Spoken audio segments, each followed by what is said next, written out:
Building a Tablet by Alex DeRusso.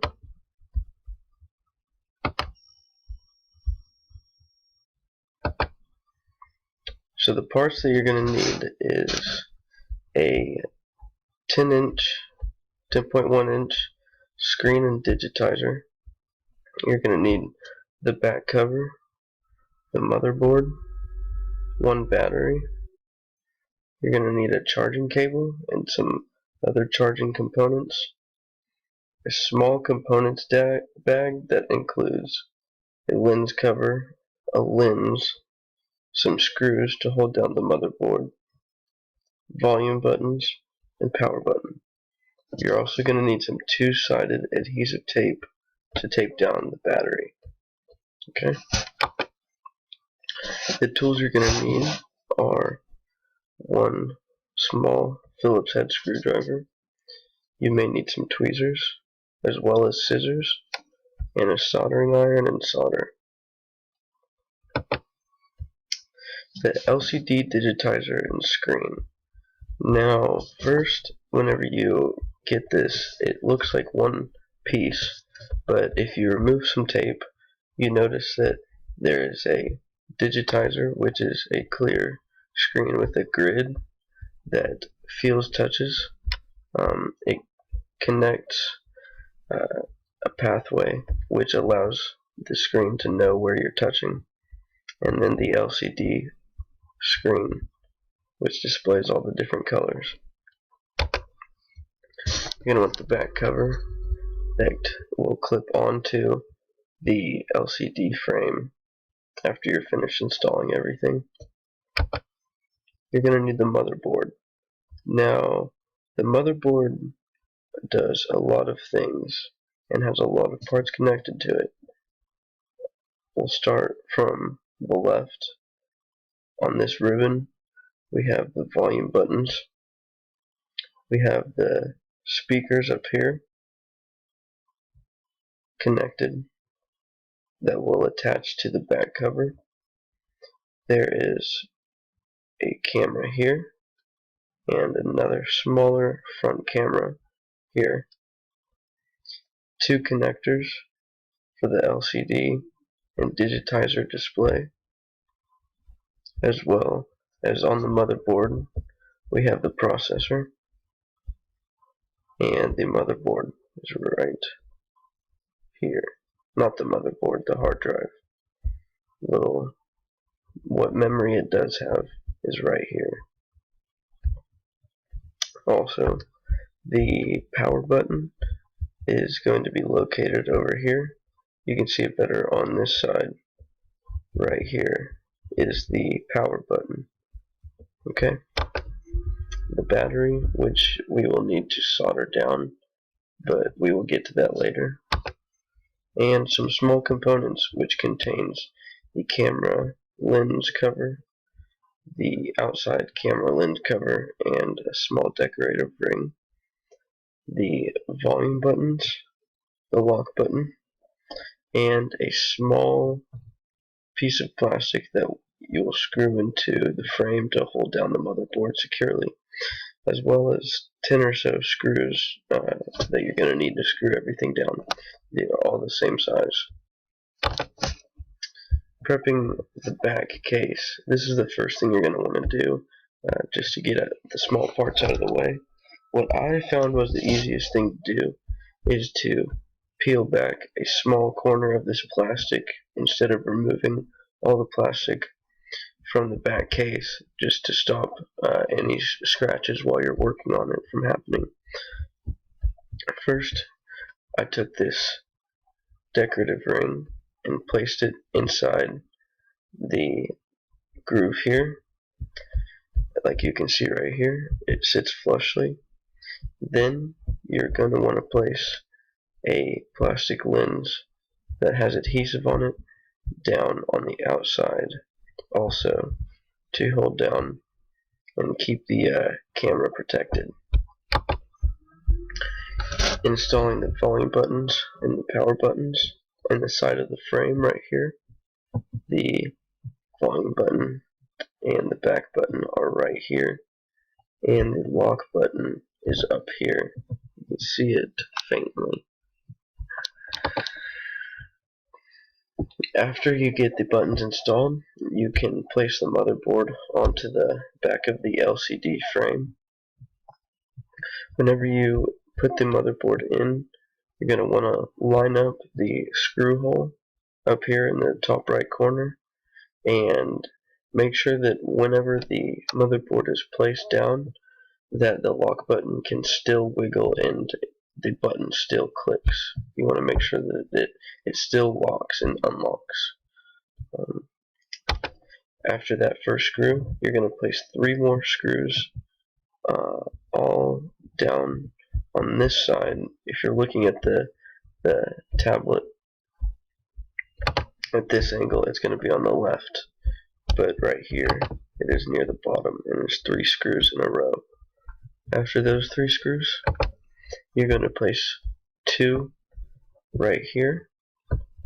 You can see the arrows pointing to them, and these 2 hold down a small piece of board that holds the volume buttons in and operates them. And then this plastic piece that I mentioned earlier would hold down the motherboard goes right here on top to secure this portion. It's 2 screws right here and 2 screws right here. Okay.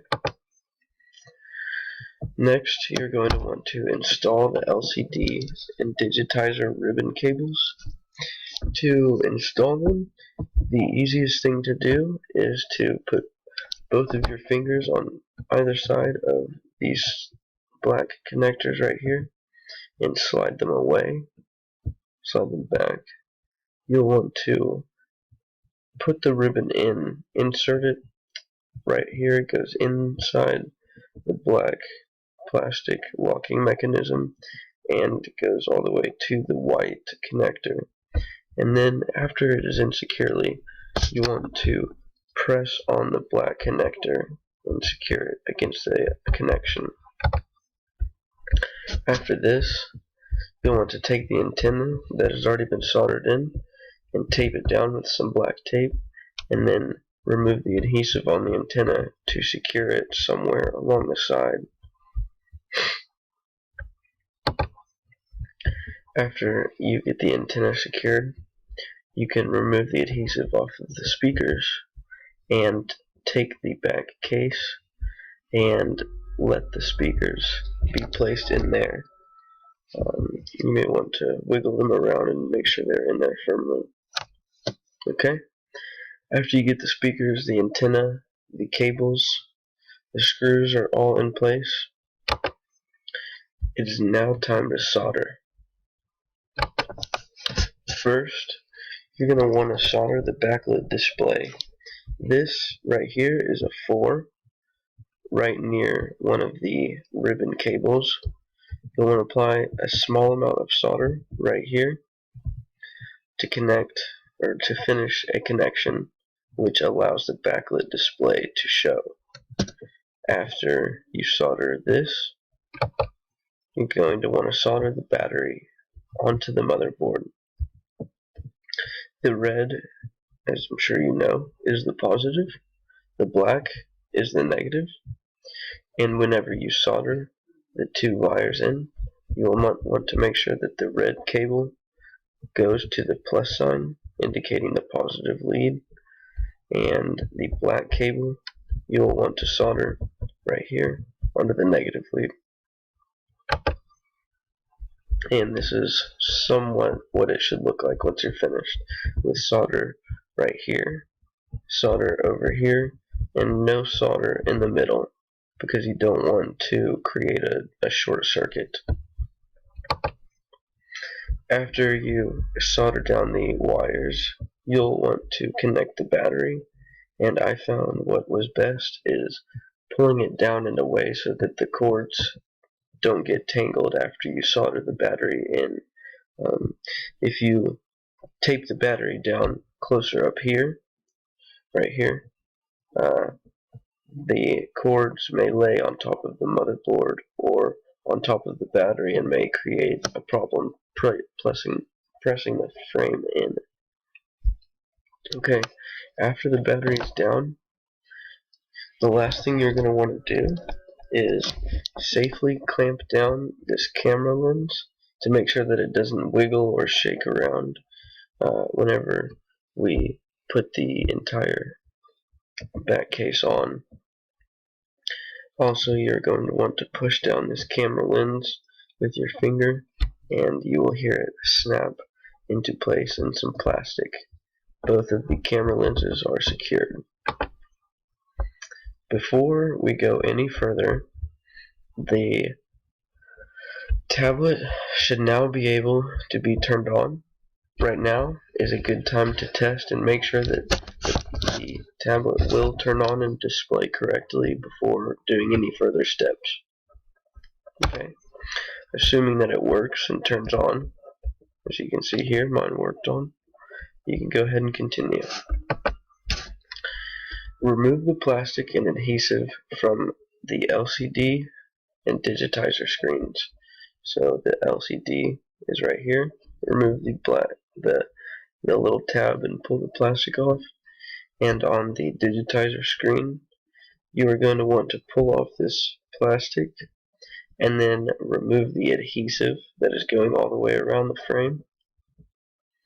After the plastic is off of both screens and the adhesive is ready to be stuck down, you can slowly align the edges and stick down the digitizer to the frame.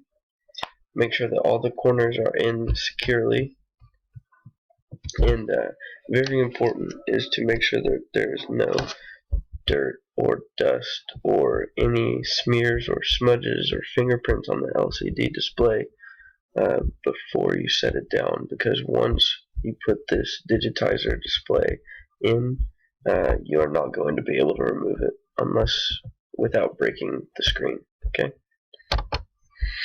Now that the screen is all the way down and ready, you can turn the tablet on again and test all the functions.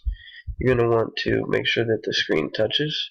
You'll want to test the buttons, test the antenna, test the speakers, and test the front and back cameras to make sure that they both work well.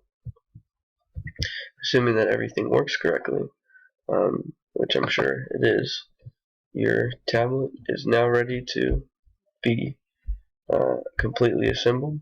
You can put the back cover on, and you're all finished. Here's the unlocked homepage desktop of my tablet. Thank you.